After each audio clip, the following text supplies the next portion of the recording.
Oh boy, do I miss concerts. That's Coldplay doing Adventure of a Lifetime in Sao Paulo, Brazil last year. Maybe not concerts till 2022. That's what some people have been saying. But listen, the song's called Adventure of a Lifetime. Welcome to the task force, by the way. I'm Dan Leach, the noble Dan Leach. But boy, do we have an adventure of a lifetime tonight, because we've got not 3, not 4, not 5, not 5, 6 people, but 4 incredible 97 won the ticket producers. I've all been lucky enough to work with these noblemen. And of course, you got the legendary Dave Rieger, the Kingpin. Dave, this show will be an adventure of a lifetime. Do you feel the talent bubbling over with our good friends JFK, Katz Riepma, Shane Mel Brooks, and Jenny, Sports Next Jenny? What do you feel? I'm very excited to be in the presence of the people who make up the producer show on 97.1 The Ticket. You should have played this song that was performed at halftime of Super Bowl 50. It would have been better than this Brazil concert. So I do give you, awesome. You do lose points for that. No, listen. If I would have played the Super Bowl one, we could have had a rights problem. So there's no copyright. Well, because there's no copyrights for a concert in Brazil. Okay. No, this is a YouTube shot. Hey, Dave, does Dave know what happens? You guys might not know this. When Dave makes comments I don't like, he disappears. So let's just does that apply to any of us? Or is it just no, that does not apply to you guys. Just okay. Dave. So Dave knows this. He's known for a while. No, Dave's my guy. He's been here for every show, and I'm very excited. We talked about this with you guys for a while. You guys are what makes it go. And I've said this for a long time, and each of you guys know this individually, and I love each of you individually. But obviously, it's a crazy time. I know you guys are working at times at the station. I've been off since COVID started in March. But I have always told each and every one of you on this show that you're just as important as the hosts are, as me, as Dave's brother Jeff, as Valetti, as anybody. So I want to thank all of you. I know it's been tough for all of you. And what I want to do first here, we got a lot of fun and frivolities planned. We've got Task Force Trivia. We're going to let Dave's going to give everyone sage advice, because he's the senior factor on this show. Jeff Rieger's in this business is Dave's fault. So it's all his fault that Jeff got in the business, right, Dave? That is very true. Very true. Very true. But we have some Task Force Trivia. We've got a DTM one-on-one starting at Beyond the Glass. We got a lot to get to. So we're going to have a lot of fun. But I want to start with JFK, Jim Kennedy. Yep. And I want to give each of you a chance to kind of let everyone know a little bit about you, because I think that a lot of people that listen to 97.1, they know who you are. They've heard your names. Maybe you don't know a ton about you. Maybe they don't listen at certain periods of time when you're producing or you've done a producer show. But I want to give each of you a chance to kind of give a little quick history, how you got to the ticket, and what your future goals are. We'll start with the man wearing the USA soccer shirt, Jim Kennedy. I call him JFK. I nicknamed you JFK. How long has it been at the ticket for you? It's been about 3.5 years. Yeah, when you first got there, I started the JFK thing, and everyone calls you JFK now, so you're welcome. Yeah, thanks. Appreciate it. Tell everybody a little bit about yourself and kind of how you got to the ticket and where you want to go. Well, like Leash said, my name is JFK. I've been at the ticket for about 3 years, since January 2017. I got into the business. I was in college radio over at Oakland University, WXOU. I was the assistant sports producer there, as well as doing play-by-play and color commentary when needed for the sports department. After I graduated, I applied all over the place, had some interviews, Toledo, Grand Rapids, Lansing. The ticket came calling around early December of 2016. Interviewed with Tom Milliken and Jimmy Powers, and a couple of weeks later, they called me and said, "Hey, we want to hire you," and I've been working ever since. By the way, you're the first one to get a fan, comment there. Love JFK. There you go. Holy shit! That is. I didn't expect that. So what's kind of the long-term goal for you at 97.1 and beyond? Well, whether it's at 97.1 or at a different radio station, just kind of working in the back, like behind the scenes.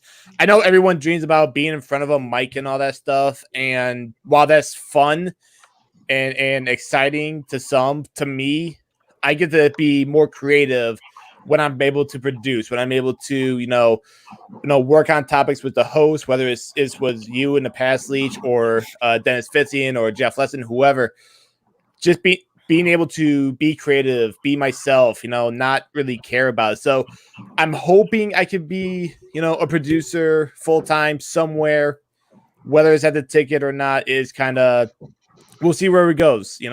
I hope to stay at the ticket for a long time, but if an opportunity comes up somewhere else that looks good, I'm going to jump on it, That's how you got to do it, my friend. Well said.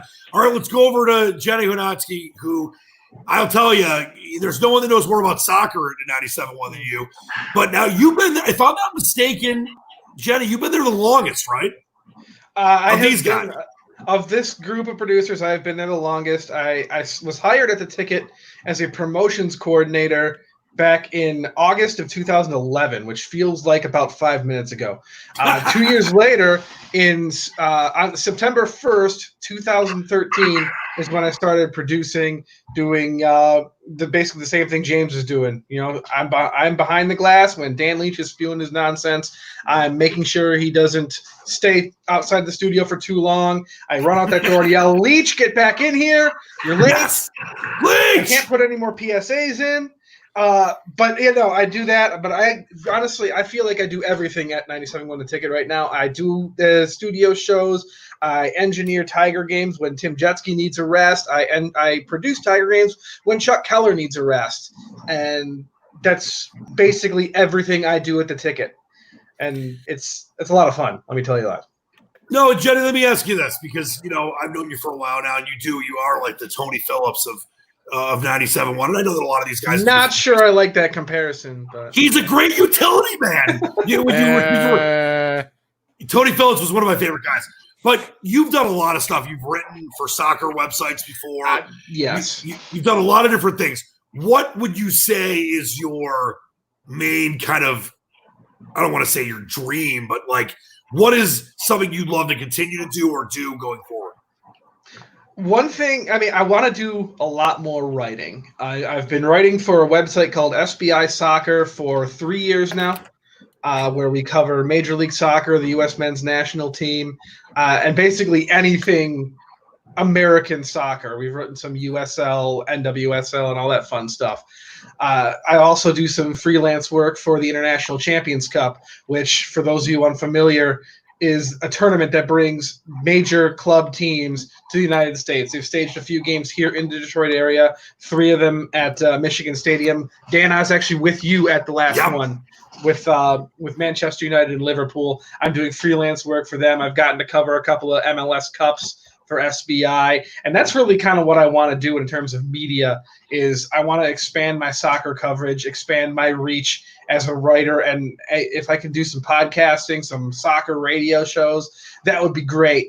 But it's not really my main dream is to be a writer and keep what I'm doing at the ticket, because I'm not going to lie, I love what I do at the ticket.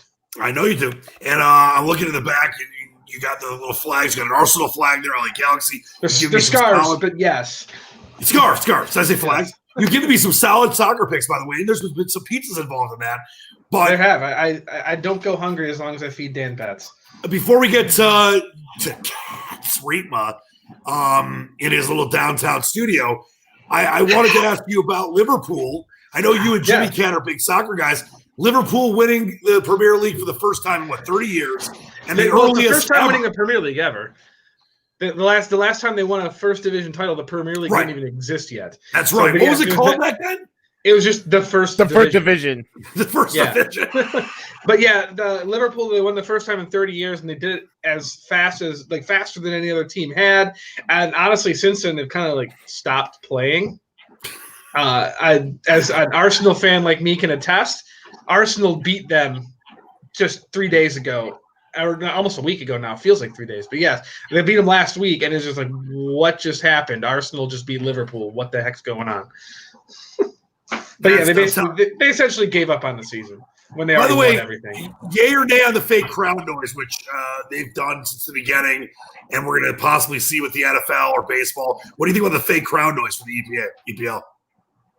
I'm not a big fan. I mean, it's okay as long as I'm not like if the game's on in the background and I'm not like watching it, it's okay. When I'm watching it, it just looks weird with all the fake crowd noise and nobody in the seats. And I've seen some baseball games with the fake crowd noise.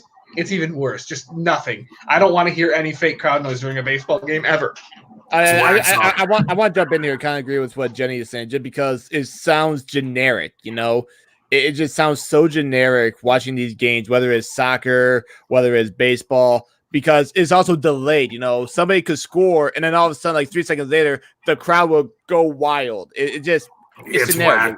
It's stupid. Well, I'll tell you something that's never generic is Jake Riepma. And of course, this guy, who, by the way, if he literally had to make a putt to save his life, like if he missed the putt, he'd die, he'd be dead. But we played golf earlier today. Also true. He played pretty well. Hey, some of those drives on the back nine, though. I figured my driver out on the back nine. You did. And Jake and me won the front nine against Dave Rieger and Jeff, which is awesome. We pushed the back nine. But Jake had some nice moments. But of course, Jake puts Jake Riepma, Northwestern Medill on it. What a jackass. All right, Jake, tell everyone your journey to 97.1 through Northwestern Medill. I never thought you'd ask. No, that's the least exciting part of the story. So I graduated from Northwood University in 2015, where I played football. And I used the term very loosely. Spent a lot of times on the sideline, where I would practice sideline reporting, because that's what I wanted to do. And I was spending all that time on the sidelines, just in uniform.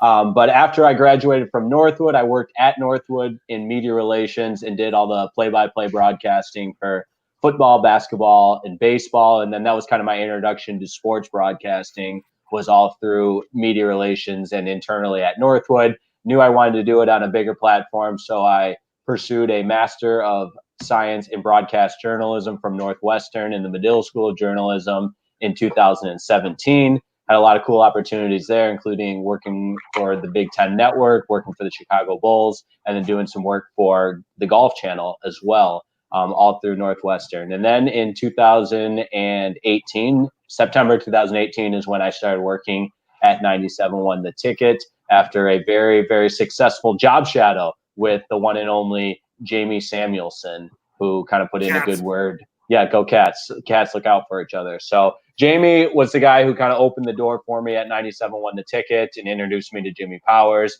and the Gov, Tom Milliken. But I never actually had a formal interview. I was actually on a golf course when the Gov called me and just said, "Hey, if you want a board-op producing job, it's yours." And that's how it all began back in 2018.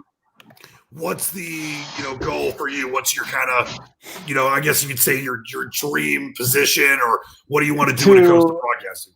To appear on the task force. Oh, there you've done it. I've done it. The rest of the day is all downhill. Your career is over, dude. Just stop right there. Yeah, everything's been going downhill for me. I think my number one goal is to get back into live sports coverage, whether that be play-by-play broadcasting, pregame shows, studio shows, all covering live sports. I enjoy the sports talk radio aspect of it, but you have kind of the Monday through Friday, you've got your drive time shows and everything like that. And I enjoy it, but I would love to be on more the front lines, if you will, boots on the ground, covering games and being in live sports, or just quit the industry altogether and do something crazy that nobody's ever expecting. But maybe you could become like a putting coach. That'd be good. Yeah. I use one. Yeah, I would love to work for the Golf Channel. The Golf Channel is in downtown Orlando, sweet setup, and you get free lessons if you work for the Golf Channel, and I could obviously use them. So. Good stuff, Jake. And last but not least, and obviously we didn't do an order in this, but Shane is the newest of the men behind the glass, and the guys do a great job producing 97.1. Shane is also the new social media director for the task force. Very emotional. I love the guy. Shane, let everyone know a little bit about you. Yeah, like you said, I'm the first. I'm the newest one at the Ticket out of anyone here. I started back in February. I've been in radio for a year now and 7 months. I got hired in. My first job was Entercom, 98.7 The Breeze. I was a promo coordinator there. And then I did that for about a year. And then August of last year, I was working down in Cumulus, Toledo for 106.5, the ticket, their little version of the ticket, like an ESPN affiliate station.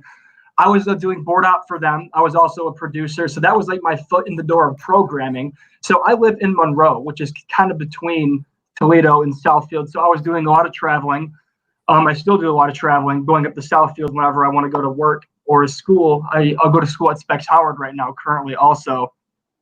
So yeah, Toledo. And then when I got the job here in February with the ticket, I emailed Tom Milliken, heard about the opening, and I interviewed and I got the job, and they kind of told me I had to step down from my Cumulus position. Understandable. Sure. And now this is my only position, and it's been part-time. COVID's taken a toll on hours, and I'm sure all of you can relate to that. But yeah, I've been in radio for a year and a half, and my goal long-term would probably be to eventually get my own show Monday through Friday, hopefully have, like, I don't want to do play-by-play or anything like that. I'm more of an opinionated kind of guy, and I kind of want to have my own show just to kind of give my opinion on a daily basis in a kind of casual, non-formal kind of way. I like it. And obviously very emotional for you to be named the Task Force Social Media Director. That is a big deal. All right. Congratulations, Shane. Bright future ahead of you. Yeah, he does. We're so sorry, mate. No, I say congratulations, Shane. Bright future ahead of you. Hey, Jake, you and I, we can agree to disagree on this one. We'll talk about it on next time I see you at work. Yeah, but you know what happens when people do things. I said I wasn't going to do it. Oh, no, Jake's back. All right, Dave, when you look at these fine citizens that at one point you and I both were young in the business, and guys like Jenny and Jim have been, Jake too, I guess, have been a little longer, but they're still young and they're still hungry and looking to do great things. This has got to make you, as the senior Squatch, the guy that brought Jeff Rieger into the business, the guy that's been doing this for almost 30 years. It's got to make you feel pretty good to see the young whizzes kind of get fired up, doesn't it? Having started my radio career back in 1994, it's making me feel very old. But I also worked closely with JFK and Jenny both at my second go-around at 97.1. I was at 97.1 before it was 97.1 when it was Team 1270 prior to becoming, and before that, News Talk 1270. So I would say, just keep on doing what you're doing. Try to get involved in everything you can. Make yourself available. You guys know how it is. If you make yourself available for everything, they'll love you. The first time you say no, they'll hold it against you. So just make Dave, is this your stage advice, or are we going to say that for later? No, this is my sage advice. My sage advice. But I wanted to do this later. Oh, well, we'll do it now. We'll just pay attention. We'll get it out of the way. We'll just say that you want to obviously, make yourself available for every opportunity, whether you like it or not. Show that you can excel at it. Make yourself more valuable. Make yourself available to do all kinds of different things. You never know where this business is going to take you. You never know where the next opportunity might come. I know sometimes it's frustrating, but it's an exciting business, and you just never know where your next opportunity may lie. So the more that you can do, the more valuable you become. I would say that's pretty sage advice from Dave Lockescan Rieger. All right, let's go around the horn, and we'll start with Shane. And I just want to get from you guys what COVID and working during COVID has been like, how you feel about sports hopefully coming back. Will they stay back? Will we have football? All that kind of stuff. Shane, we'll start with you. Well, working during COVID for me, so I go to school, like I said earlier, and 97 on the ticket. My hours have been pretty much reduced down to literally one shift per week. And it's an overnight shift. It's just kind of to keep me on the schedule. It's cool. I appreciate that. I've been collecting unemployment in result of getting my hours cut. So that's generous, helpful, I guess. But as far as sports go, I definitely, I think mentally, for mental health reasons, I think that we all would love and need sports to come back. How realistic is it? I think baseball is definitely going to happen. I definitely see it happening. It's happening right now. The Tigers are playing as we speak. And I think no fans. That's how it's going to be. Football seems difficult. The players want to play. But I can see the NFL. I mean, there's a lot of money at stake, and that's why everything is still actively trying to be scheduled. College football is tricky, and I'm a huge college football fan. That's my sport. But when you're dealing with students on campus, everything like that, it's tough. But athletic departments will crumble if college football is canceled, especially like the MAC schools. But then TV contracts are big. You can't have fans. It's going to be students and maybe some loyal season ticket holders. I would love sports to come back. I think that it's definitely going to happen. I think football is going to happen. NFL for sure. College, I would give maybe 55, 60% coming back. It's tough. Big Ten, only Big Ten, conference only. That's a start. Getting rid of a lot of non-conference play. It's definitely different. It's going to be a very unique season. I don't know. I'm excited, and I'm trying to be as optimistic as possible. But yeah, we're seeing a spike in cases as far as the coronavirus goes, and it's unfortunate. So really, I don't know what to expect other than take it day by day. Anything can happen. Nothing surprises me. I think it also wouldn't surprise me if we have another March 12 headline day. That was the day NBA was canceled, everything like that. I called the day that sports stood still, the Rudy Gobert day. Yeah, that's a good way of putting it. It was a big day. That was the first day, actually, that sports gambling in Michigan went legal. MGM was open. I went there on that first day. David, I had a bet. Yeah, Pac-12 tournament was going on. I took a couple of over-unders and watched that. That was my one day of going. Next day, that night, NBA canceled everything. Just the whole world held still. It was definitely unique. But yeah, I'm just a big sports fan. It's a huge part of my life. Football is a huge part of my life. I look forward to it all year. I go to all the Michigan football games, and I know that I won't be able to do that this year. At the very least, want to sit in front of my TV and watch the games. That's a big part of my life. I'm a huge fan. I put a lot of passion into that. So I'm just trying to be optimistic here. I'm hoping, but also you got to be realistic too. It's tough. It is. It's not easy because we want sports so bad. It's such a unifying thing, but we also have to be safe, and we have no idea what's going to happen with these situations. By the way, who is Chris Bigliardi? Chris Bigliardi, that's a friend from my hometown, Monroe. I actually went on his podcast a couple of times. He has a podcast of his own. Yeah, he's a good friend of mine. I grew up with him. All right. What's the name of the podcast? Where can we listen? It's called The Big Hill Podcast on SoundCloud. They have a Twitter and everything like that. Yeah, a little plug for them. So him and Brandon Hill do the show. Yeah, they're good guys. I like it. All right, Jake, honest question. You're on a show right now, and you've been texting the majority of it. I figure this, there's no better time than this to do this. Texting the fans. Yeah, I'm sure you are. Pay attention. Why don't we go to Jake's Instagram? Because this guy thinks that he is the master of Instagram. Let's see his last story.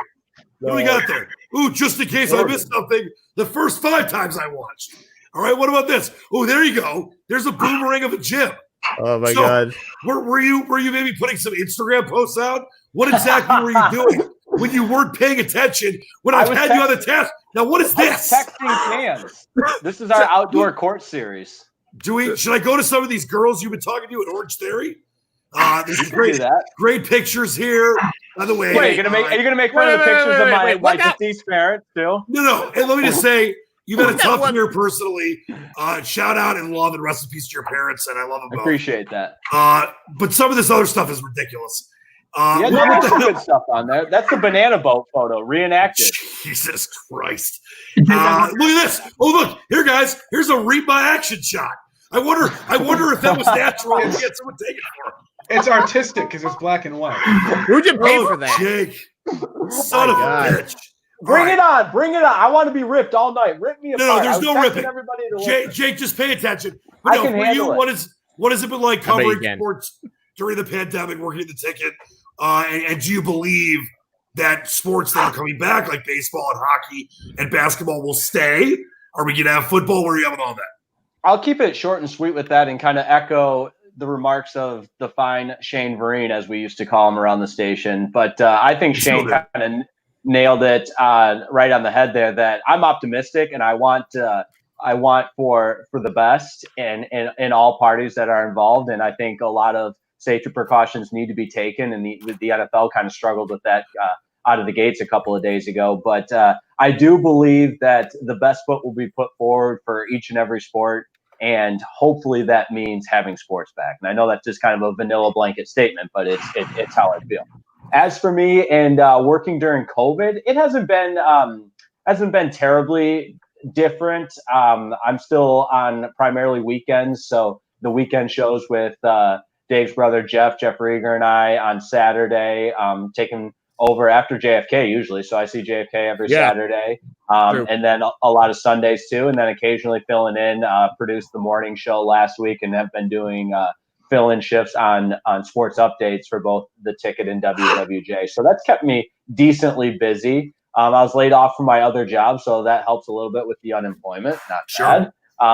And then a lot of personal stuff going on, as you alluded to. So unfortunately lost my mom back in March to cancer. She had been sick for some time, but she's in a better place, reunited with my dad. So that brings me great joy knowing that they're joyfully reunited together. And then lo and behold, the end of May, I'm not sure if anyone saw this, if it was national news, but I'm from Midland, Michigan, and the four chain of lakes surrounding Midland and Sanford and Wixom and the other areas all flooded. So my parents' house is in Midland, my brother's house is in Midland, and our family cottage was on Wixom Lake. So the damage wasn't terrible, but there was some significant damage to my parents' house, and we were in the process of selling that anyways. So aside from the work at the Ticket and with everything going on with COVID, I was very busy the month of June trying to restore the house and get it back on the market to be sold. And it's a happy ending because we just accepted an offer on the house last week.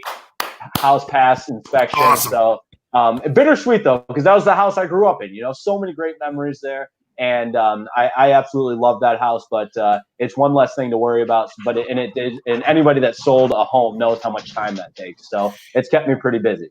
And Jake, we give each other a hard time, but it's because we love each other. And I want to say, I know it's an extremely tough year, a few years for you, but I know that both your parents and your grandparents that are living are incredibly proud of you. You've handled it like you're very mature, deeply incredible human being. And I know we all salute you with that. I know it's not easy. Wow, thanks. I appreciate that. Yes, for real. I know we love to joke, and that's what it's all about, and we have a lot of fun doing it. But I do sincerely appreciate those kind words, CTN. No, and you, you're doing things that I know both your parents are looking down and are very proud of you for. So keep that going. It's not easy. Yeah, Jenny. Yeah, my dad was so tough on me. I would say my dad was tough as nails. He'd probably listen back like, "What the hell were you saying there?" And demand that I be better. So that's just kind of the personality he was. Hey, really quick, Riggs, Danny Martin already said I'm the man, so I love this guy. But you know who Danny Martin is? He's asking you why you're not playing poker tonight. I don't know. I don't know Danny Martin. All right, does he know you're not that great of a poker player? Jenny, he knows I'm better than you. Yeah. Okay. You want a scoreboard? Thanks. I'm not even going to do that because you're a great guy, so I don't want to cut you down tonight. Jenny, you're lucky because you've had soccer for quite some time, Yes. and that is more than a lot of us have had. As far as I've had golf and I've had some weird tennis restart stuff. But what about for you working during COVID? I know you've done stuff at the station, of course, as everyone else has. But what do you think about where we're at with sports? Will they stay? And how has it been having soccer? Because I love soccer too, but you are the soccer whiz of whizzes. Yeah, but keep in mind, all the soccer ended. It all started canceling right at the exact same week as the NBA and NHL all just postponed their season. And it was still another 2 months before the German Bundesliga returned. So I did have 2 months without my second favorite sport, and I'm still without my favorite sport, baseball. Thankfully, Friday or Thursday, technically, but Friday, my Red Sox start, your Tigers start. And when I was telling everybody, and my wife even noticed this, it's like, what do you do when your source of entertainment, the main thing you think about outside of normal life stuff, all three of my jobs are all sports related and they were all canceled. What do I do when basically my entire livelihood shuts down? And that was kind of the conflict I had to come with at the beginning of COVID. And it was nice to get soccer back before other sports came back. But I still missed my baseball. I remember I was doing simulations with for the Major League Baseball season with out of the park baseball for a while because I just missed the games, and now I'm really glad to have them coming back. As far as working during COVID, I was in a very similar situation to Jake and Shane. I was 1 day a week. I was essentially working on Sunday mornings with Lesson on Golf and Pat Caputo. And then we'd have the classic Tiger games and what have you. And I was essentially, okay, my 1 day a week is Sunday morning. I get up at 5 o'clock in the morning, and I am working for 10 hours on a Sunday, which isn't as much fun when there's no sports to talk about. We get into a lot of deeper issues with everything that's happening with the Black Lives Matter movement and all that. We were talking about that, and let me tell you what, it brings out some interesting people, and it really tests your mental resolve when you have to talk to some of these people while screening phone calls during a heavy social incident like that. And while I know those discussions need to be had, I'm glad we have sports to kind of make sure we don't have to have those discussions 24 hours a day. That's very well said. By the way, I know you're a Red Sox guy. Yes. But I will tell you this, and I respect that. I mean, it's not like you're anti-Tigers, but you also just had a son. And I'm actually trying to get a picture up here. Give me a second. But let everyone know what you named your son and why. Yes, I named my son, and this is honestly the greatest thing I've ever gotten over on my wife. We've had girls' names picked out for a long time. We were like, bam, bam, bam. We knew what we were going to do for that. So one day we were just sitting there like, well, what do we do for a boy's name? She starts throwing out names. She said, okay, well, Theodore. Theodore's a cool name. Yeah, the two of us are. Yeah. Go Tigers. Great photo. Yeah, you picked the wrong one. I don't think I have a Red Sox photo on there. I had to take that one. It's a Tigers one. That was what was supposed to be opening day at Comerica Park. So, But anyway, we came up with the name Theodore, and we're like, you know what? What about William as a middle name? Yeah, William. That's a great one. And once you said, okay, we settled on it. Can't take it back now. Can't take it back. You just named our son after one of the greatest players in Red Sox history. I love it. Yeah, absolutely love it. And congrats on that. And I know you've been talking off and on about it. And you're, a heck of a. It's a heck of a time to have a kid, but I know that you're very, very excited about it. You've been doing a great job as a parent. I'd bring him on, but he's sleeping right now. So next time is Task Force debut. Yes. All right, JFK, for you, same thing. What has it been like during this obviously year of years? And do you think sports that are coming back, baseball and hockey and basketball, and then obviously the NFL and college football possibly, will they come back and stay? Well, I think that when you look at baseball and hockey and basketball, they're in a good position. The question is, are they able to keep it going? Basically, are they able to keep it going? Are they not? Because here's the thing: if they get hit with another break, it's over. It's done, and you basically shot yourself in the foot, especially hockey and basketball. Because now, for the 2020-2021 season, it's a guaranteed shortened season. Because you're not going to play 82 games from January to July or whatever, and then playoffs in August and September. Playoffs. It just doesn't make sense. So it's an interesting position that these guys are in. When it comes to the NFL and college football, I'm more optimistic in the NFL than college football starting up. And the reason I say that is because we're already seeing like the dominoes are falling. First, Big Ten goes away with non-conference games. 24 hours later, Moorhead College, I believe it was, said, we're not playing football. Then I believe it was Liberty or some other school saying, we're not playing football. We're seeing schools say, you know what? It's not worth it. We're not going to have fans. We're just not going to have a season. And I think that's the thing about college football. They can't play football. We can't have college football without fans. We can't have college football without the bands. It just doesn't make sense. And I think the NFL can get away with that because the atmosphere in the NFL is different than it is in college football. The atmosphere in college football makes up everything. So I'm more optimistic with the NFL starting up again, no fans, than I am college football. But, I've been wrong before. JFK, really quick, another part of that, too, that you kind of touched on. and Mark Schlissel, the president of Michigan, has talked about this, not just the no bans and the no fans. If you don't have on-campus classes, to have student athletes play football but not be on campus for classes, as much as we love football, it doesn't make sense to me. It's not appropriate. They're not getting paid. I know they're going to get paid for their likeness down the road, but that's another big part of that as well. Yeah. It's not looking good right now, but we're also, less than a month away. So we have time to see some positive news, hopefully. But I'm more optimistic in the NFL. When it comes to COVID and this year, I'm going to be honest with you.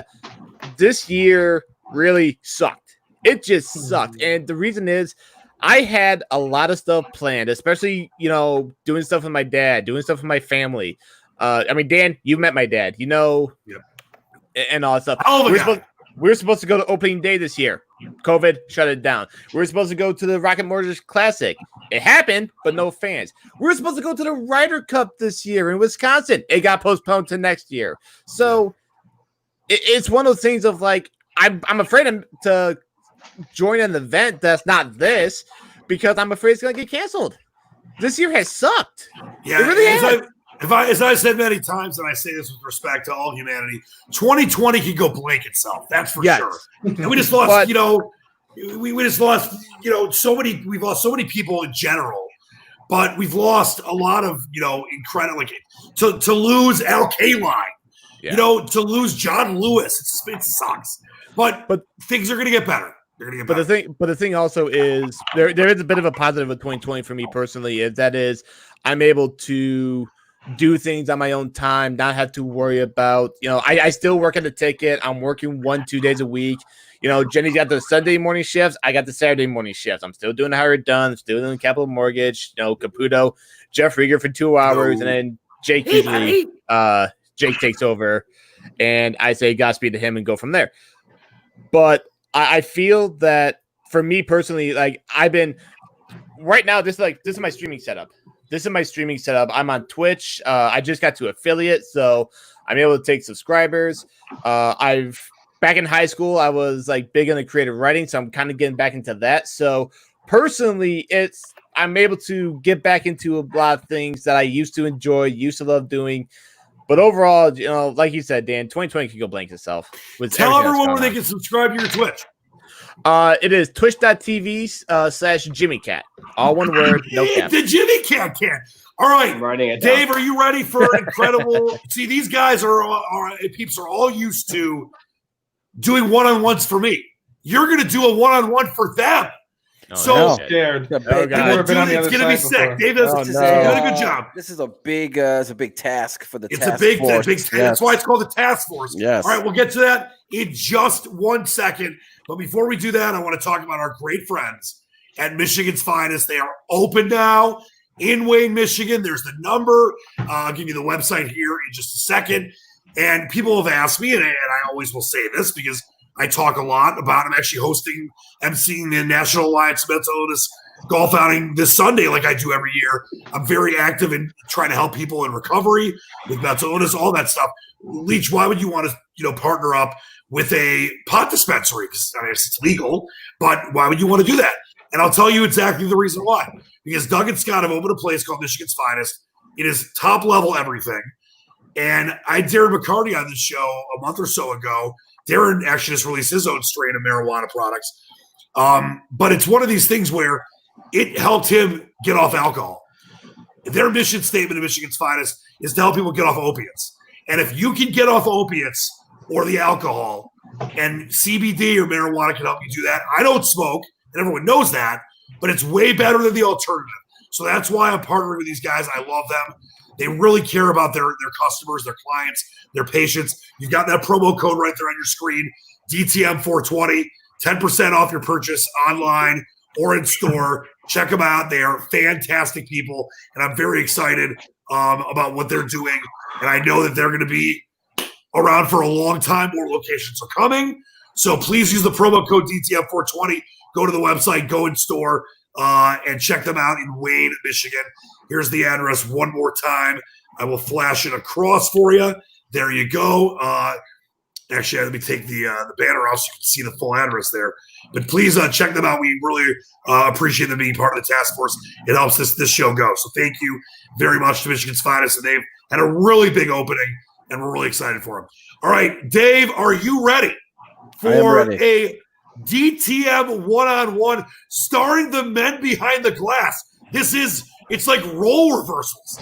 All right, I know. I don't like this. I don't like this. Kinky. I know you guys are normally doing this for me. It's just sick. All right, here we go. We're going to go in order. I'll say who goes first here. Dave, question number 1. We'll start with Jimmy. All right, question number 1, fellas. The world's biggest garage sale is being delayed this year as Amazon announced today that Prime Day will be pushed back due to the pandemic. It will not be canceled, just pushed back. Do any of you take part in Prime Day? And if so, what was the best deal that you ever got? JFK. I have not taken part of Prime Day, and that's mostly just because I recently just got an Amazon Prime account. My girlfriend and I share one. I haven't taken part in Prime Day, although I don't know if she has. It's not my thing personally. Like if I want to get some on Amazon Prime, I think get some on Amazon Prime. I don't have to wait for a day. Oh my God, there's a great deal on this. I'll just get it later on. It's not a big deal. So no Prime Day for me. No big whoop, Jenny. First of all, it's not just the men behind the glass, Dan. Yes, the men and women. So I won't hold it against you. But anyway, I don't take part in Prime Day either, and not to get all like raw social crusade here, I don't particularly like giving Jeff Bezos my money. So I'll just leave it at that. Okay. All right, how do we feel about this? There we go. Sorry about that. All right, here we go. I've never had 6 people on it. Still no excuse. All right, Jake, let's go to you. All right, everybody has already missed the boat on this one. Prime Day is amazing. I love everything about Prime Day. I look forward to it. I circle it on my calendar. Anything and everything can be purchased with one click of the button. That's why Amazon is incredible. The best thing I ever got on Prime Day, get this, guys, a $500 espresso machine. Espresso that we're talking here, not just coffee, but espresso, way better than coffee. I got it for $200 on Prime Day. This is a big deal. You guys are missing out, but more for me, so don't worry about it. How much positivity juice are you drinking, dude? Like, seriously. What, have you guys ever participated in Prime Day? It's amazing. No! Listen, I'll tell you this. A $500 espresso maker for $200. I've looked at all the deals. I didn't even know you had $200, Jake. I looked at all the possible deals. I saw some things. I wanted to get them, and I forgot to get them. This year, maybe that'll change. All right, Shane, what about you? You're a millennial. Yeah, that's the thing. I'm the youngest guy on the show by at least like 6 or 7 years. I have not. I would say 20. He's only 12. I have not adopted Amazon Prime yet, nor like online shopping. I'm a total laggard in that sense. So maybe I am missing out. Maybe I should brief myself on it, but I have not adopted that yet. So I don't even know what Prime Day is. So Shane, look, we're gonna help you out here, mate. All right, don't listen to Jake. Dave, I know you've ordered stuff on Prime Day, Reese, haven't you? Of course. It's the world's biggest garage sale. Yes. All right, question 2. We'll start with Shane this time. Go ahead, Dave. All right, so the Sports Illustrated swimsuit edition will hit the stands next Tuesday and will feature a 56-year-old 5'3" model, Kathy Jacobs. Did the Sports Illustrated swimsuit issue jump the shark years ago, or are all of you still excited about the issue? I mean, all right, Shane. I'm definitely going to check it out. I mean, that was really big when I was a kid. It's exciting seeing girls in swimsuits, blah, blah, blah. Without going into too much detail, I'm going to say that the internet has kind of ruined that stuff for me. So, heyo. Fair enough. All right, let's go to Jay Katz Riepma. Well, if Shane's computer ever malfunctions, we'll know why, based on what he alluded to on how much porn he's been looking at. And Dan, you had a porn star on the show, so this is a porn-friendly program. Oh, I'm a huge porn guy. All right, so Sports Illustrated swimsuit edition. Look, I make no bones about it. I've always been into moms. I mean, I think moms are sexy. So if this woman, what's the name of the model? It doesn't matter, but she's 54. If she still looks as good as she does, I'm all for it. Put her on the cover. I'll buy it the day it hits stores. Big fan. I've got a picture of her that I'll show in a second. but I can't stop the music, so we'll get to that before we end this. I mean, All right, am I wrong to be into moms like that? I think moms are great. Yeah, certain demographic that it's an untapped market a lot of times. Jenny, thoughts? Well, first of all, while the other two were talking, I had to go and look up pictures of Kathy Jacobs. This woman is gorgeous. Yeah, you know what? Here, let me just If you want let me show her here. Bring her up because, like I said, she is gorgeous and she can be in any swimsuit edition ever. That's perfectly fine with me. I mean, that's pretty incredible for a 56-year-old. Is she a mom? Like, is she married and does she have kids? That I don't know. I don't know, Dave. Stay, Jake. That I don't know. I mean, she's old enough. Here's some more Kathy Jacobs. I mean, look at that. For 56, that's pretty great. Hold on. She was beautiful. Hold on one second. Let me get back to this page here. Yeah, I got to tell you, I think she's pretty for 56. That's pretty good. Yes, absolutely. That's she looks like she's in her 40s. I'm with you. As far as whether or not the swimsuit issue is Jump the Shark, no, I do not think it's Jump the Shark at all. I'm not going to go out there and buy it, but if I get my hands on it, I'll check it out. But I'm convinced that it'll never get better than a couple years ago when they had my secret soccer girlfriend, Alex Morgan, in there. Yes. That was the best swimsuit issue ever, and it'll never get better than that. Alex Morgan, oh boy, she's incredible. JFK? You know what? I don't think they jumped the shark either. Now, am I going to go out and get it? Not necessarily, but, hey, good for them. A couple years ago, they did a plus-size model. This year, they went with a 56-year-old model. So, no harm, no foul. Nothing wrong with that. Like it. All right, Dave, question 3. Oh, go ahead, Jake. I looked it up real quick, and she is a 56-year-old mother. She is a mom. She's had kids. MILF. Steady. MILF guy. All right, Dave, question 3. We'll start with JFK. All right, a couple in the UK just won a court case involving the registrar that would not let them name their son Lucifer. Lucifer obviously is another name for the devil. The name was first seen in the King James Bible in 1611. In modern versions, the name is now referred to as Satan. Do any of you have a problem with the child being named Lucifer? Well, by the way, we got a new parent, so we got to get to Jenny in a second. But let's start with JFK. I am actually very concerned for the family now because we do not know what this kid is gonna be, whether the name Lucifer or Satan or whatever. You know what? If they decide to go with the name, they decide to go with the name. It's not me. It's not right for me to say. I personally don't care. It just Godspeed to those guys because I think they're gonna need it down the line. All right, let's talk to the brand new parent. Well, I respect the parents' right to name their children whatever they want, but I wish they would think about, what future is this child going to have being named Lucifer?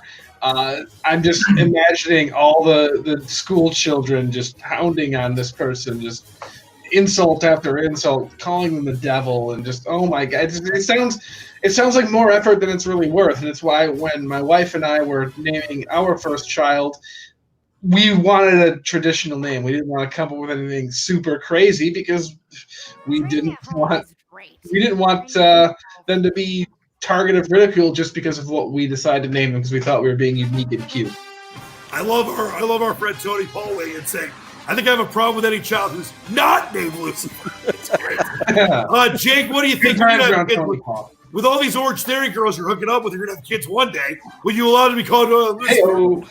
Oh, I told you that in confidence, DT. I told you that in confidence. Well, look, I think you can name a kid whatever the bleep you want to name the kid. And frankly, kids today are way too soft. They're weak. So maybe the kid getting teased, and if his name's Lucifer and he gets teased all through elementary school, he'll grow up to be stronger, tougher, and maybe a great athlete. And you know how any athlete that's like Luke or anything like that, the whole crowd goes, Lou. So that could be cool. The whole crowd could be looing instead of booing for this young fellow named Lucifer, all because his parents toughened him up and named him Lucifer. I'm all for it.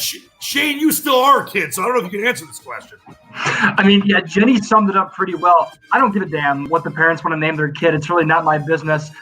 Yeah, I am also concerned about when the kid grows up and could be ridiculed and that kind of stuff. But no, it doesn't bother me whatsoever. I mean, I'm a Christian, yeah, but I don't care. It's not my kid.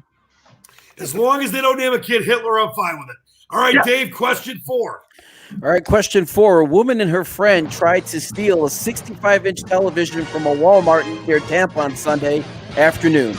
After being stopped by Walmart security and asked for the receipt, the woman and her friend ditched the TV, hopped in a car, and fled away with a basket full of smaller items.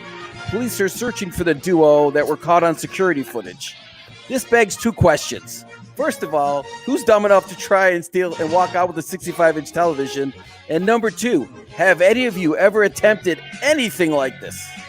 All right, let's start with JFK. JFK, if I'm not mistaken, we did a show once and you said that you stole a gumball machine. Is that correct? No, that was someone else. That was absolutely someone else here. I totally made that up. Let's see here. Would I ever steal a 65-inch TV? No, I have no need for a 65-inch TV. You know, my 30-inch TV here in my room is fine by me. As for doing something like that, absolutely not. It's just, why would you try to do something like, steal a 65-inch TV? You know how damn big that thing is? You're going to get noticed one way or another. So, no, I've never done something like that. It's not worth it. That's ridiculous that they're trying to steal that. Jenny, have you ever been caught red-handed? I've never been caught red-handed. No, I never actually physically stolen anything from a store, but I aided and abetted somebody once. We were late night Meijer shopping. This is a friend of mine in college.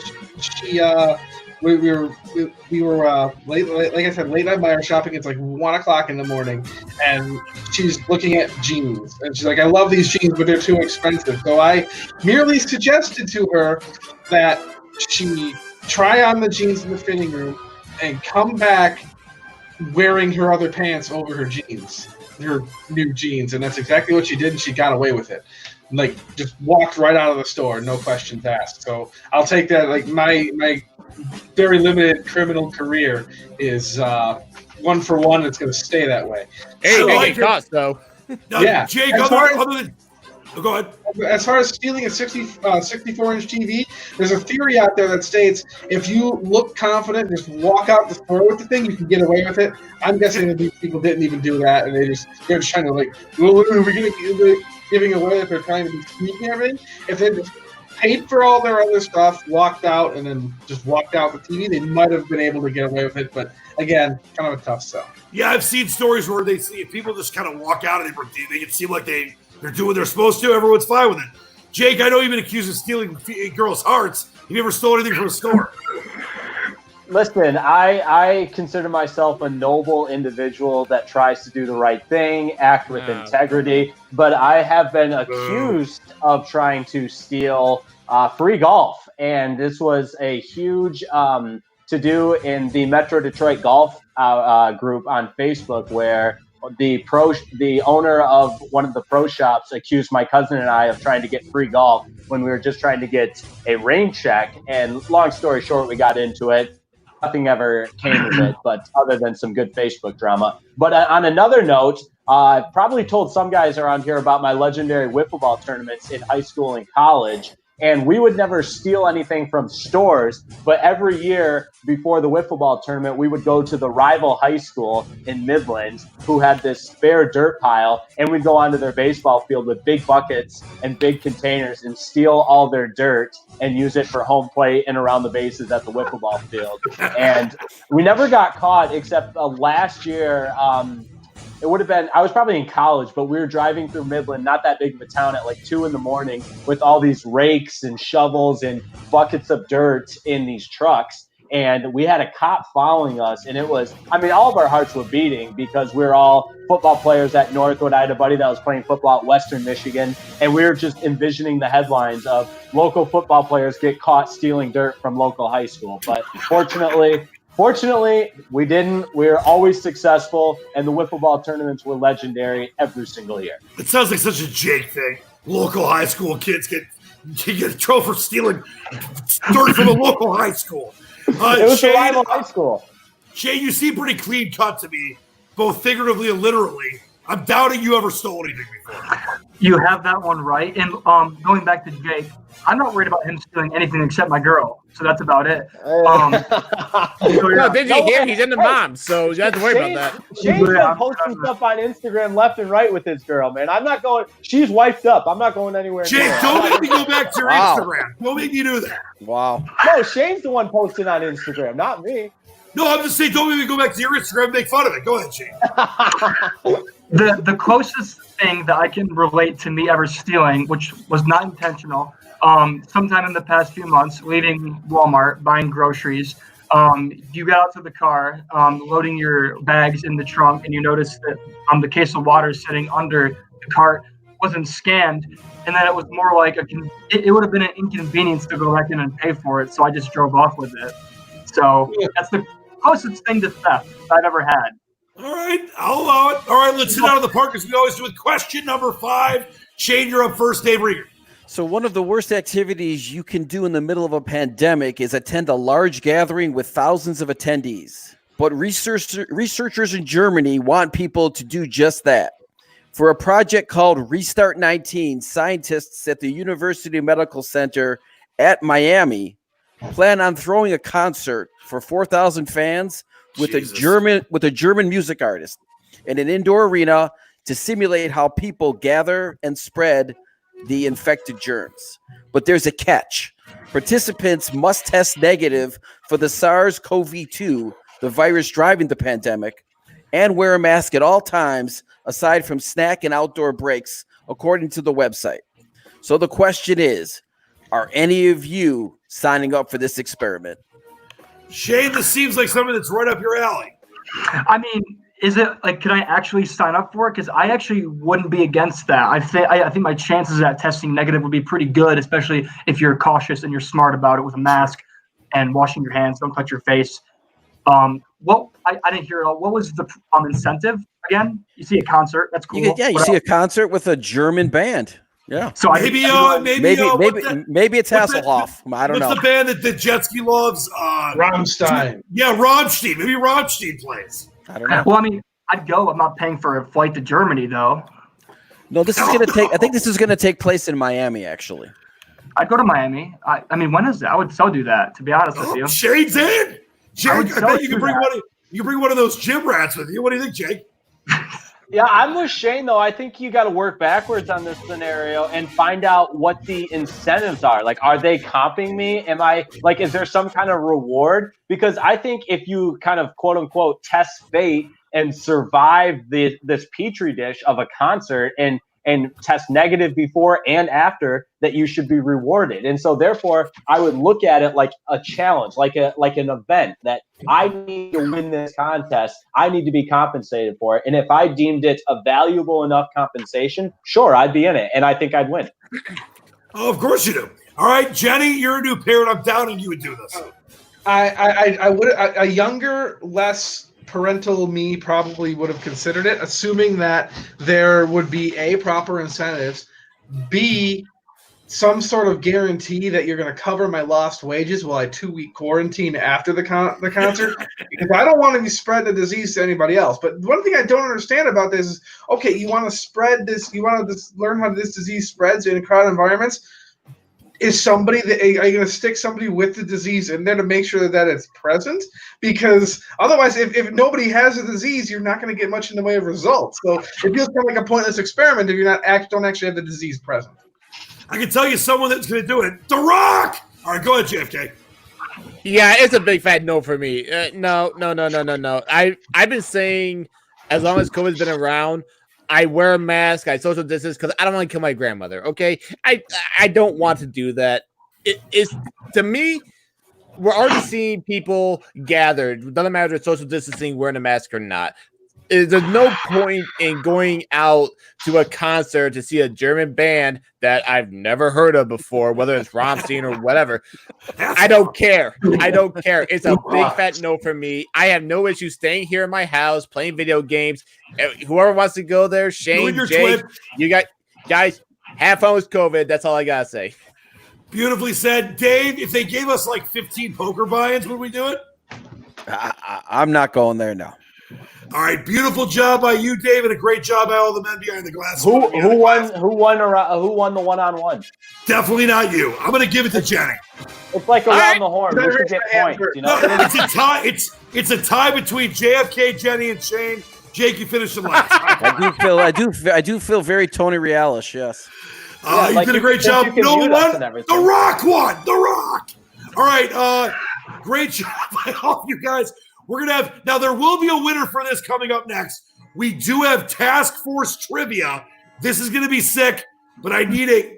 Jenny can win this. There might be some soccer questions, but before we do that, a couple things I want to do here. First, I want to thank our great friends at Thomas McGee's, another great sponsor of ours. Dave, you have been there with me. I have. You have been to Thomas McGee's. They are down in Eastern Market. There is no better place. And Jenny, I think you've been there too. Yeah, can one of you guys hit the siren? Okay. Yeah. Sorry. Jenny, you've been there for a game, haven't you? I watched U.S. Men's National Team World Cup game there. Yes. Yep. So we love our friends at Thomas McGee's. We literally drank the place out of beer. So we're off. My man Eric Olson does a great job. It's the best place to watch MMA boxing. A boxing party coming up in next Tuesday, I believe it is, for Tuesday night fights.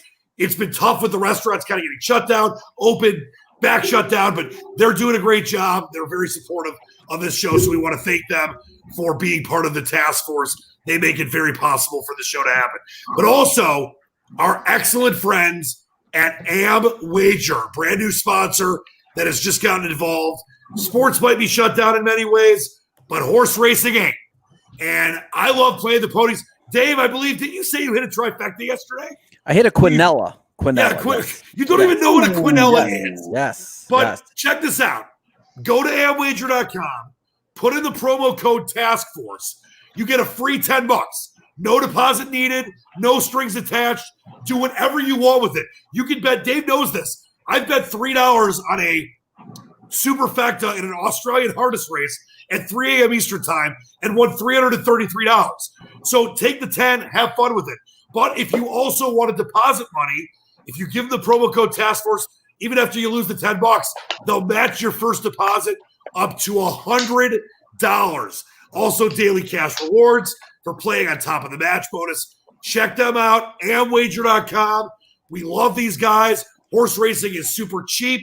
You can win tons of money. If Dave Rieger can win a freaking quinella, then everything is good with the world. So come on. That $10 turned into thousands. Yeah, but just go to amwager.com, put in the promo code TASKFORCE, you get your free $10. All right, ladies and gentlemen, are you ready for Task Force Trivia? There will be a winner. The winner gets a special prize. I'll reveal what that special prize is after we get a win here. This is the way it's going to work. Dave is the official scorekeeper. We're going to go around the horn, but since you're all going to be asked the same question for each round, it's the first one to get 5 right. If there's ties, we'll break the tie. But we're going to move it. We did a coin toss before the show started, and somehow JFK won. So JFK won. We're going to start with him and go around the horn, but we're going to move from JFK to Jenny, then to Jake for each new question. So it's kind of strategy to maybe if someone names the question, the answer you think is right, you could copy their answer. You also can be wrong. So this is the way it's going to work. JFK will go first. Dave, are you ready with the scorekeeping moniker? Yes. All right, here we go. I got some good questions. Some of these are going to be super tough. Some not so much. Oh, boy. All right, first question. We got the NBA starting up again. Let's see how good you are with the NBA. Which former NBA player was nicknamed Agent Zero? One of my favorite nicknames. Former NBA player, nicknamed Agent. Can I buzz in? You may not buzz in. It's in order. Of course, guys. Jake's the one that wants to buzz in. He didn't even listen to my rules. Of course. JFK, you're first. Agent Zero, who was that? Former player. Former player. Oh, God. I got nothing. I got right, hit the buzzer. So everyone's got to be wrong. Actually, you're the one supposed to hit the buzzer. You're my producer. All right, Jenny, any ideas? You start off in my weak point, which is basketball, but I'm at least gonna put an effort in, unlike Jimmy Cat over there, and say Olden Olden Polynice. Not a terrible guess. That would He's the sound only like player Olden I can think Polynice. of that was numbered 0. So that's my flat out educated. All right, I'm not going to say who's correct till we're done. Jake Riepma, who wanted to buzz in. Yeah, because I knew the answer. Yeah, by the way, no Googling. Not that anyone would do that except for Jake. Yeah. Right? A graduate of the Arizona Wildcats. He once was in a dispute with a teammate about bringing guns into the locker room. None other, Agent Zero, Gilbert Arenas. All right, I'm not going to say if that's right yet until we're finished. Shane, your answer. I don't know much NBA. I think he played for the Wizards, like Jake said. But other than that, I don't really know his name. I couldn't tell you a name. I don't know any other name besides what Jake just said. So I don't know. That's my guess is he played for the Wizards. That's all I can tell you. You listen. I can't say anything else. Just throw a name out there. Anything. He played when? You said? He's a former player, so I can't say anything else. Larry Bird. I don't know. I can't. Yeah, I gave him such a chance there, Jake. He could have copied your answer. You really did. Jake's the only one that's correct. How many do you need? 1 point for Jake. You should have just copied Jake. All right, but see That's what I now. would have done. Yep, now Jenny is first, so it's going to go around this way. So there's some strategy involved here.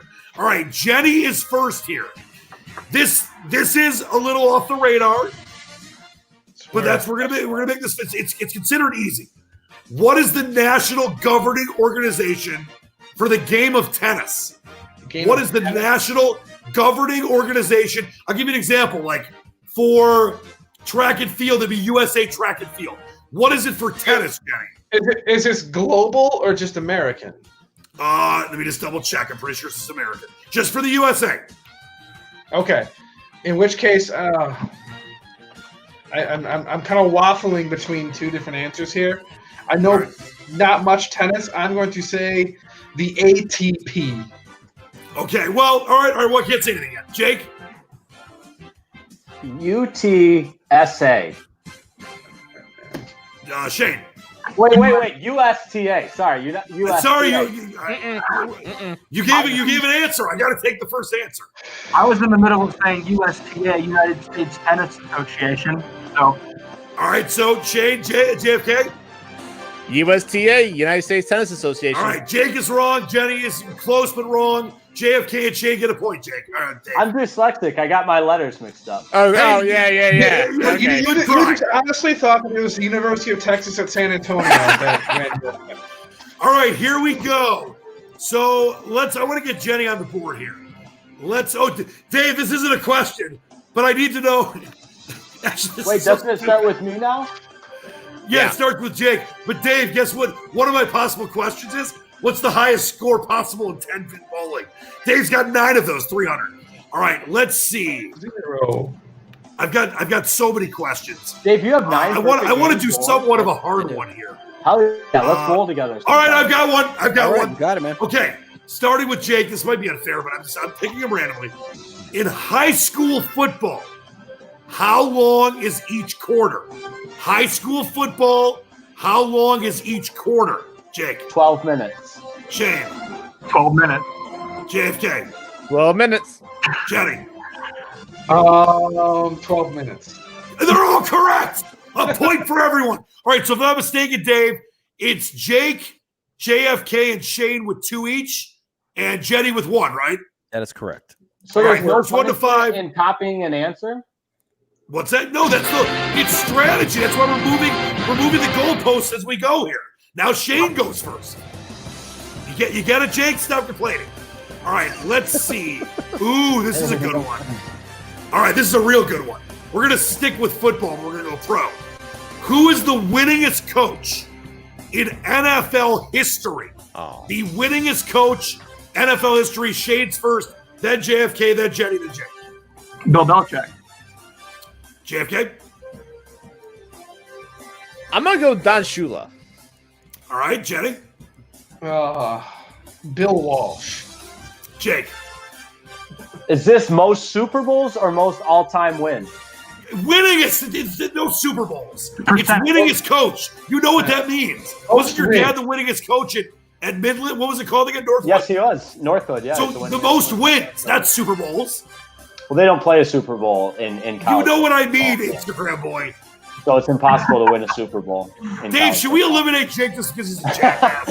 No, I like I take that vote. I appreciate anybody who gives you a hard time. Thank you. Thank you. Go ahead, Jake. Oh, man. I don't really know who it is. Throw something out there. I'll go Bill Belichick. All right, really quick because Jake screwed me up. Shane, you went with who? Belichick. JFK? Don Shula. Jenny? Bill Walsh. JFK is the only correct person there. All right, does that give JFK, does he have 2 or 3 now? JFK has 3. He's in the All right, lead. 3. Here we go. Let's move. I got to get a soccer question here for Jenny. But I can't. I can't do it randomly. I got to do it randomly. All right, let's see. Random. Okay. Ooh, this is a good baseball one. Maybe I'll save this. All right, let's see. Cue the elevator. Let's do this. I've got questions in every sport. I really want to find a soccer one. Let's see. All right. How about this? Oh, here we go. This is a good one. I don't know if any of you guys are going to get this. Okay. Probably not. What was the name of the NFL before it was changed to the NFL? And it starts with JFK, right, Dave? Yes. The name of the NFL before it was the NFL. Oh, crap. Oh. If any of you guys get this, I'll be very impressed. I'm going to take a wild guess and just say screw it. I'm going to say the...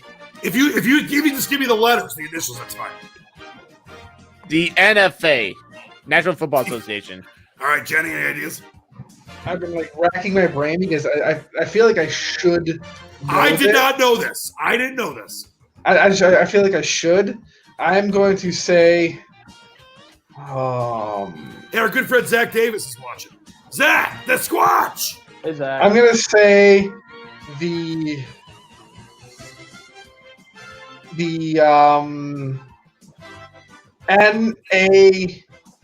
NFL. All right, Jake. I'll guess and say the AFL, the American Football League. No, you know that's not true.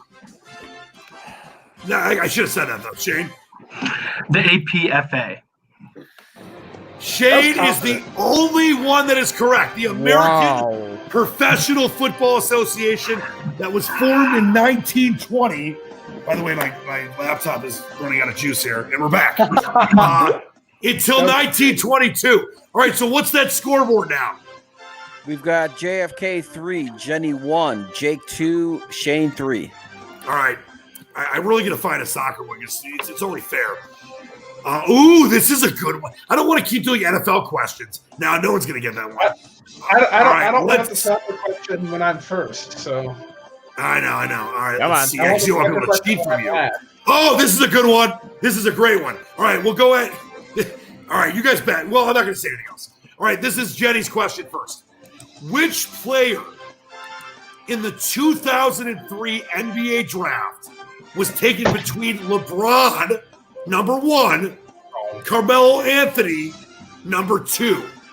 So what? Obviously, it was the player in between those two. Who was that player? Darko Milicic. Jake? Darko. Shane? Well, Jane said Milicic. However you say it. All right. Dave, you're also the judge, Dave. Go ahead, JFK.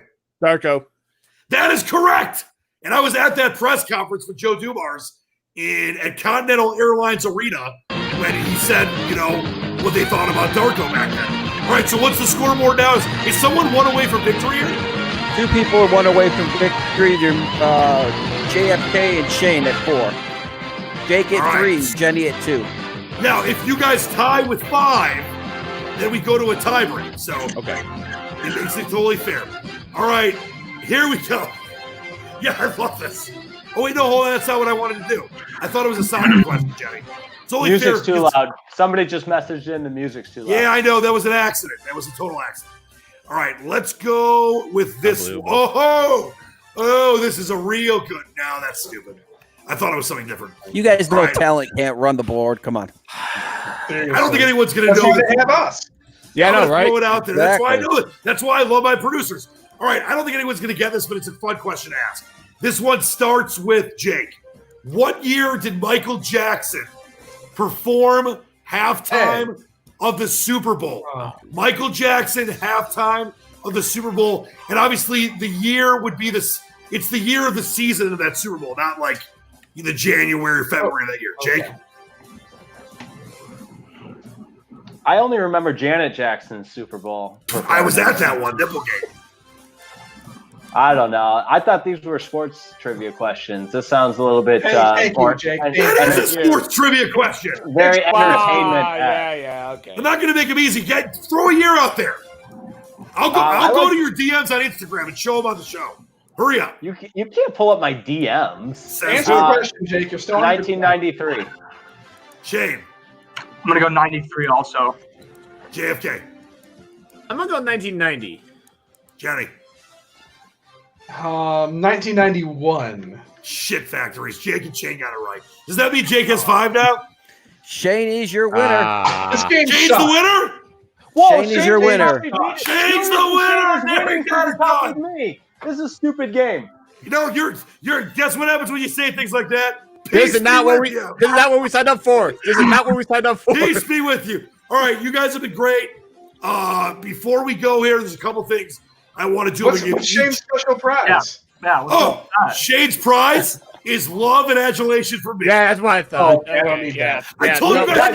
I don't feel bad about tucking in this game. Leash on the golf course goes, guys, there's no prize tonight. No, Shane, you will get a prize, though. I'm going to give you something. Maybe I'll give you these.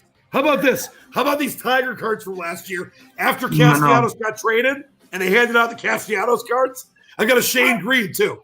Those are yours. Probably worth a few dimes on eBay. Find a new social media director. Oh, yeah. Those are the fine words. All right, but you guys are each going to have a chance to give a parting shot after we do this. But I wanted everyone, we do this on the show all the time. We share, we're all at home, and it's, as you guys have all said throughout the show, guys and girls have said throughout the show, that it's tough, man. It's a tough time. I mean, Jenny's a new parent. You guys are trying your best. We're all trying our best. But we all have interesting things to share with each other. And I want everyone to share an interesting house item. That's how we always have the show here. JFK, I know you were very excited about this. I'm not sure excited would be the words that I would use to describe it, just because you just threw it as like 2 hours before the show. And it's like 2 hours. What? You should have done it in 2 minutes. But so for my house item, a little known fact about me, obviously, as you can see by the jersey, I'm a soccer fan myself. I'm a fan of Manchester City of the English Premier League. Look, Jenny, you had your fun, okay? Arsenal beat Man City in the FA Cup semifinals. Good for you. Whatever. But when I turned 21, I had told people that I've been planning on, my future man cave, having a bar, having flat screen TV, surround sound, all that stuff. So my aunt and uncle for my 21st birthday got me a bunch of these Man City glasswares. I also got a Man City flag, a Man City a little light up sign, and all that stuff. So I'm a big Man City fan. The thing is, though, that these guys have actually been collecting dust in the basement in a box, so I haven't really drank out of them. So just that, I'm saving it for when I get a man cave. Now, when I get my little personal spot, when I can have friends over and actually watch sports without having to worry about a virus going on. So, will you invite us? Jenny, Shane, Dave, and Lee, sure. Jake, you're kind of on the bubble with you and your mom. I'm just kidding, Jake. Of course you can come over. Just keep the Northwestern stuff. Just keep the Northwestern stuff at home. But and before you do yours, Jenny, I will say this. I mean, JFK, incredible guy, very difficult to deal with. So no, I'm just kidding. But you guys must have a very cool relationship because of the soccer love. You guys are by far the 2 biggest soccer fans I know. Did you guys start talking about soccer right away when you first met each other at the ticket? Fairly soon, actually, yeah. Yeah. Because it did not. Because I don't really hide the fact that I'm a soccer person, and as soon as I started bringing up soccer, James was like, "Oh, hey, Man City, USA, yeah, USA." Yeah. It was. I think we were working overnight together. Like you were training me on that, and I think I saw you writing for that website of yours. I'm just like, oh, you a big soccer fan? Yeah, Arsenal. Oh, I'm a City fan. Oh, but Jake, I mean, Jake, pay attention. We've been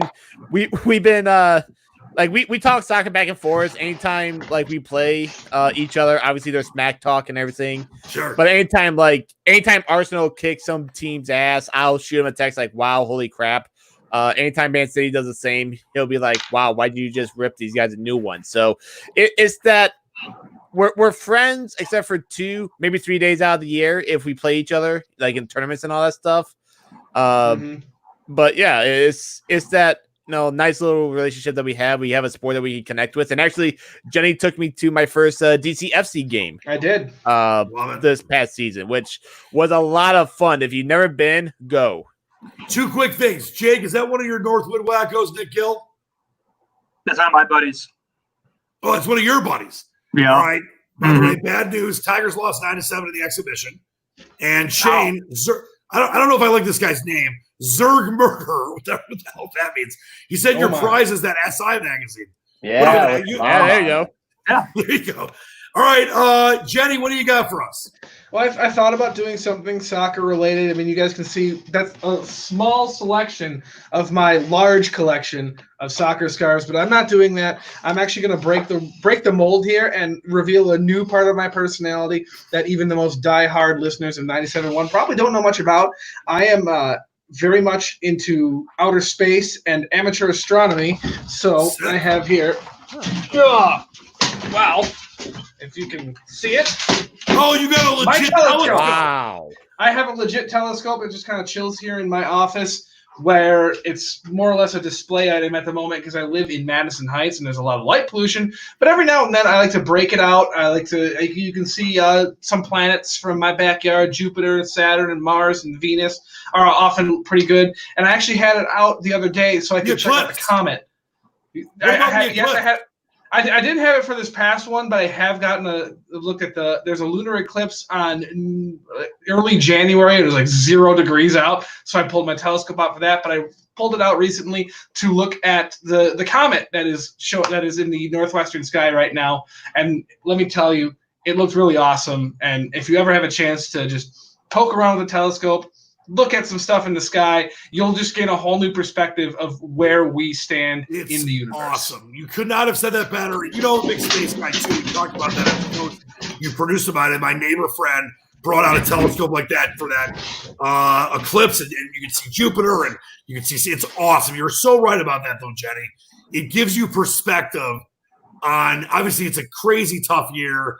People are dying. There's no sports, all that stuff. But it lets you know, not in a bad way, just how small we are, but just how small people's problems are that they think are big. So it is a very big perspective, Jenny. Beautifully said. All right, Jake, if you show any of your Insta stories, I will remove your camera again. All right, what do you got, Jake? I wasn't planning on doing that, but thank you. I was going to do a couple of different things, but I knew I'd get made fun of for just about all of them. So I'm going to keep it really simple. I've got 2 photos here. One of my dad, of him coaching at Northwood, and then one of my mom. These were both the funeral pamphlets at their respective funerals. So just a way to keep them close and keep them on my mind and think of them at difficult times and things like that. So both great people in a better place, no longer suffering from a horrible disease of cancer. Because I don't know if I said at the beginning of the show, but I lost my dad to cancer 5 years ago. So knowing that they're back together and that gives me hope and inspiration at times. And Jake, like I said, in all seriousness, they are looking down and they're very proud of you. I mean, you're doing great things in life. And the field at Northwood, is it the field or the stadium is named after your father? Yeah, the basketball arena is Riepma Arena. When they redid it, I would say 2016. They named it after my late father then, which is really neat. When you walk in, it says Riepma Arena over the entrance, and there's under the student section, there's a big Riepma Arena banner, which is really neat. And I always like to joke with people. Yeah, they named an arena after me, but obviously, can you get all of us maybe the parting shot gifts for the task force tonight is a free ticket to Riepma Arena?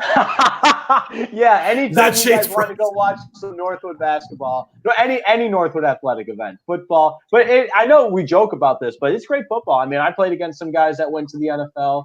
The GLIAC is pumping out NFL guys and NBA guys. I wouldn't say regularly, but it's not uncommon. Awesome, Jake. Dave, another exceptional show for you as always. What do you got to show everybody? Well, I know I'm probably going to get taken out of the picture for this, but for you, Dan, here is a AFC Denver Broncos Super Bowl banner from the Super Bowl. There you go. Love it. That you lost that bet picking Carolina. So yeah, go blank yourself. There you go. No, I'm not going to take you out. I'm not going to take you out because you did such a great job tonight. So you're not going out. Shane, what do you got, friend? So back in 2000, Jake, pay attention. I'm tweeting. He's tweeting. So back in 2013, I was 14 years old, freshman in high school. I used to go every year to Michigan football camp. That was like a big deal. You go stay at the dorms, kind of cool, big fan. So every year you got like the opportunity to get a picture with the football coach. And here's me and Brady Hogue right here. Oh, that's so cool. Yeah, that aged well. Oh, wow. Why are you guys He doesn't have the laughing? headphones on there either. That's awesome. Yeah. And Cool experience. Michigan. Of course, obviously he got fired and all that, failure. But, it's very cool for a wide-eyed young fan like me at the time, a lot of excitement behind that. And I'm just like, if you know who I am, I'm a diehard fan, and that was like a big moment for me. But yeah, it was a cool moment. So I still kept the picture and all that, even though the seasons were very insufferable towards the end there. But, nonetheless, good memories. yeah, and I'll tell you this, that guy could recruit. He just couldn't coach. He really could, He was absolutely. a great recruiter. He just was a terrible developer of talent. Very nice guy. All right, so I know the Tigers lost an exhibition game, whatever. But I think Dave, we'll see if I'm right about this. Dave might be the only one that knows about this place. There's a great old restaurant called the Buggy Works. It was on Orchard Lake Road by our old studio. And you used to be able to, they used to have a train kind of go on the top of the building that I used to love. And they had Swizzle sticks. It's now a PetSmart. Yeah, they had Swizzle sticks in the gift store. Dave, what were those books called? Like Mr. Lip, Mr. Head. What are those little cool books? But they had a Sunday bar. And when you went to the Sunday bar, you got to get a Tigers helmet. And I had this from like 24 years ago. And you got a little tiger or whatever it was. Little Tigers helmet guy. You ate the Sunday out of it. It was super tasty. And great memories of Buggy Works. So that's in honor of the Tigers start of the 2020 season. Hopefully they keep us interested for a minute. Hopefully baseball finishes. I'm not a total believer in that, but I would love to be proven wrong on that. But there's my little Tiger Sunday helmet. I can smell the cherries and whipped cream. All right, starting with JFK, parting shots, whatever you want to say. Get anything you want off your chest. So I know that 2020 sucks at the moment, and it's good that we're getting baseball and hockey and basketball back. I just hope that everyone's staying safe, staying healthy, social distancing, wearing a mask and everything. I will also say personally that I plan on obviously still doing what I'm doing with Twitch and everything like that, just kind of on the side, just having some fun. But I personally want to thank everyone for stopping in, saying hi, whether it's on Facebook, YouTube, Periscope. This was a lot of fun. We definitely got to do it again. We will. And I'll tell you guys this. I've had some really big guests on the show. We've had a lot of viewers tonight in comparison to, some big guests that I've had. So that speaks volumes about you guys. And I'm going to save what I want to say about all of you in a second. But we'll do that. Give me a second on that because I got something really special I want to say to all of you again. Jenny, to you. I just want to say, first of all, thanks for having me on. I know we've been trying to get this work together for quite some time, and it's glad we finally got it all together. It's good to see some of my fellow producers, even though, like Jake, I still see you fairly often because you're usually my replacement and what have you. But it's good to see all you again. And as far as the wider message, love everybody. Don't judge people based on, weird things about them. Yep. Just because someone is different doesn't mean they aren't amazing and a great person to spend time with. So just love everybody, and this world will be a better place. Beautifully said. As I've always talked to you about, different is beautiful. I don't want to be like anybody else. And trust me, I ain't, because I'm freaking nuts. But that's part of the charm. That's the truth. Yeah. All right, Jake, any chance you're going to give any girls' numbers out during this part right now? No, I told you I've been on a little bit of a dry spell, if you will. What, 2 days? But I'd like to thank you and the noble Dave Rieger for having me on, and I had a lot of fun with you guys on the golf course today. We should do that a lot more often. It's always a good time when we're out on the links. But no, something my dad used to say in coaching was each and every day is an opportunity to make a positive difference. So life is what you make it. Each and every day is an opportunity to make a positive difference. Beautifully said, Jake. A great job. I mean, all of you have done a great job on the show tonight. A great job by all of you. Let's go to the young Shane Vereen, or as I like to call him, Shane Mel Brooks. Young Blazing Saddles. Well, yeah, thanks a lot, personally, Leach, for having all of us on. You know, it was a lot of fun doing this for the past hour and a half. And so ultimately, hopefully, we're all being optimistic. Wear a mask. You know, it's really not asking much. It's one of our only weapons against this thing. So if it's going to maybe help, I'm going to take that chance every single time. Just wear a mask. Thanks to everyone who watched and listened to me today and all of us. It was a fun show. Hopefully sports can make their return. Baseball's coming back. Football needs to come back. Basketball's coming. Hockey's coming. We need it. Wear a mask. Great stuff. Wear a mask. I love it. Dave, this show wouldn't be possible without you. Another stellar version. Me and Dave give each other a tremendous amount of shit. And Dave always has to get the last word like my sister, but I'd be remiss if I didn't say how great of a job. This is our 48th show. And Dave has been on pretty much every one of them. And without Dave, there's no task force. So thank you, Dave. Party shots. You're welcome. I don't know if there's any Friday Night Lights TV show fans, but I always end with the quote from my favorite coach, Eric Taylor, and that's clear eyes, full hearts, can't lose. And we just end with that. Love it. By the way, Chris Wing and Shane saying you're the pride of Monroe County. And great job, Shane. I love it. Look at this. A lot of love for you peeps tonight. But what I was going to say before I kind of get into a couple things that I want to say before we go here is, it's been a very challenging year in many ways.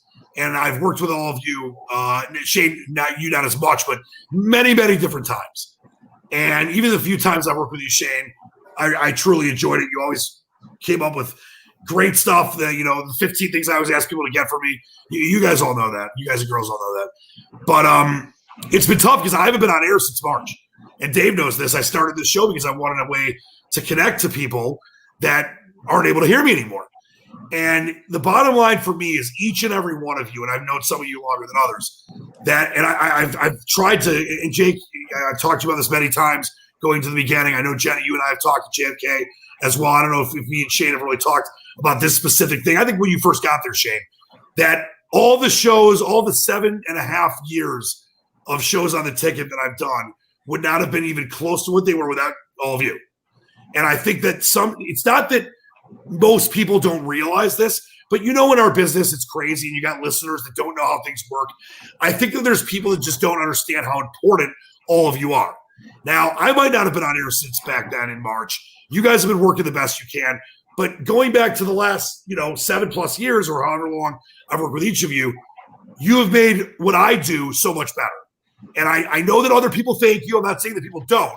But I want to make sure you know live on this show right now how much all of you mean to me, how much you mean to the people that work at our station that have done this, for years, and that without what you guys do, which is at times, I don't think it's a thankless job, but you know what I mean when I say it is, you all do an incredible job. And Dave knows this as a producer by trade, that without what you guys do, without focusing and helping us be the best we can be, there is no show. So I hope all of you, even Jake, know, because sometimes it's funny because Jake's head's the smallest in his little box there, but it's really the biggest. No, but you guys all know, and I hope you know how much you mean to all of us. And if other broadcasters that have worked with you haven't thanked you, I can't speak for them, but I know that people like me, you brought up Dennis Fithian earlier, and others you guys work with, I just hope you know how much you mean to us. So thank you for what you do. It has been a very tough time. I hope to be back on air with you guys soon.